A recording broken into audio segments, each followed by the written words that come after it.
حضرت علی سے پوچھا گیا کہ کیسے پتہ چلے گا کہ کون کتنا قیمتی ہے؟ فرمایا جس میں جتنا زیادہ احساس ہوگا وہ اتنا ہی زیادہ قیمتی ہوگا۔ لفظ انسان کے غلام ہوتے ہیں مگر صرف بولنے سے پہلے تک، بولنے کے بعد انسان اپنے الفاظ کا غلام بن جاتا ہے۔ مجھے جنت سے زیادہ مسجد میں بیٹھنا اچھا لگتا ہے، کیونکہ جنت میں میرا نفس خوش ہوگا جبکہ مسجد میں میرا رب خوش ہوگا۔ جو تمہیں خوشی میں یاد آئے تو سمجھو تم اس سے محبت کرتے ہو، اور جو تمہیں غم میں یاد آئے تو سمجھو وہ تم سے محبت کرتا ہے۔ مشکل وقت آ جائے تو کسی کا احسان مت لو، کیونکہ مشکل 4 دن اور احسان زندگی بھر کا۔ زندگی کے ہر موڑ پر صلح کرنا سیکھو، کیونکہ جھکتا وہی ہے جس میں جان ہوتی ہے، اکڑنا تو مردے کی پہچان ہوتی ہے۔ کسی انسان کو دکھ دینا اتنا آسان ہے جیسے سمندر میں پتھر پھینکنا، مگر یہ کوئی نہیں جانتا کہ وہ پتھر کتنی گہرائی میں گیا ہے۔ کوئی تمہارا دل دکھائے تو ناراض مت ہونا، کیونکہ قدرت کا قانون ہے جس درخت کا پھل زیادہ میٹھا ہوتا ہے لوگ پتھر بھی اسی کو مارتے ہیں۔ حق بات کی پہلی نشانی ہے، اس کی ہمیشہ مخالفت ہوتی ہے، جس کی کوئی مخالفت نہیں وہ قطعاً حق نہیں۔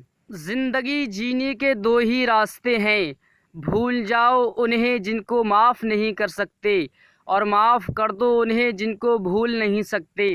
جس شخص کے دشمن نہ ہوں اور سب دوست ہوں، اس جیسا منافق کوئی نہیں، کیونکہ دشمن اس کے ہوتے ہیں جو حق کی بات کہتا ہے۔ ہمیشہ ایسے شخص کو چنا کرو جو آپ کو عزت دے، کیونکہ عزت محبت سے کہیں زیادہ خاص ہوتی ہے۔ صبر کی 2 صورتیں ہیں، جو پسند نہ ہو اسے برداشت کرنا، اور جو پسند ہو اس کا انتظار کرنا۔ تم کسی کو چاہو اور وہ تمہیں ٹھکرا دے تو یہ اس کی بد نصیبی ہے، اس کے بعد تم اس کو زبردستی اپنانا چاہو تو یہ تمہارے نفس کی ذلت ہے۔ جہاں آپ کی عزت نہ ہو وہاں مت جاؤ، چاہے وہاں کھانا آپ کو سونے کی پلیٹ اور چاندی کے چمچ میں ہی کیوں نہ دیا جائے۔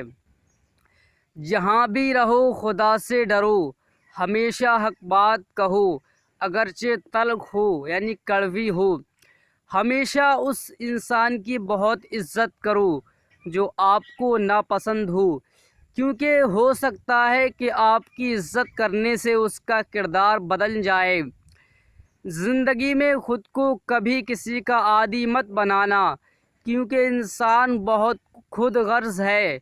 جب آپ کو پسند کرتا ہے تو آپ کی برائی بھول جاتا ہے، اور جب آپ سے نفرت کرتا ہے تو آپ کی اچھائی بھول جاتا ہے۔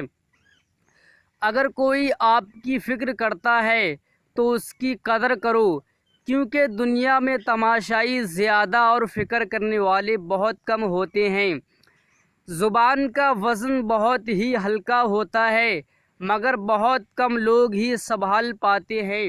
اپنے بہترین وقت کو نماز میں وقف کرو، کیونکہ تمہارے سب کام تمہاری نماز کے بعد قبول ہوں گے۔ نماز کی فکر اپنے اوپر فرض کر لو، خدا کی قسم دنیا کی فکر سے آزاد ہو جاؤ گے اور کامیابی تمہارے قدم چومے گی۔ سمندر کا پورا پانی کشتی کو نہیں ڈبو سکتا جب تک کہ کشتی میں داخل نہ ہو جائے، اسی طرح پوری دنیا کی برائی آپ کو نقصان نہیں دے سکتی جب تک کہ آپ کے ذہن اور روح پر اپنا اثر نہ جما دے۔ زندگی میں ہمیشہ اپنے چاہنے والوں کو اپنی کمی محسوس کراؤ، مگر یہ دوری اتنی لمبی نہ کرو کہ کوئی آپ کے بغیر جینا ہی سیکھ لے۔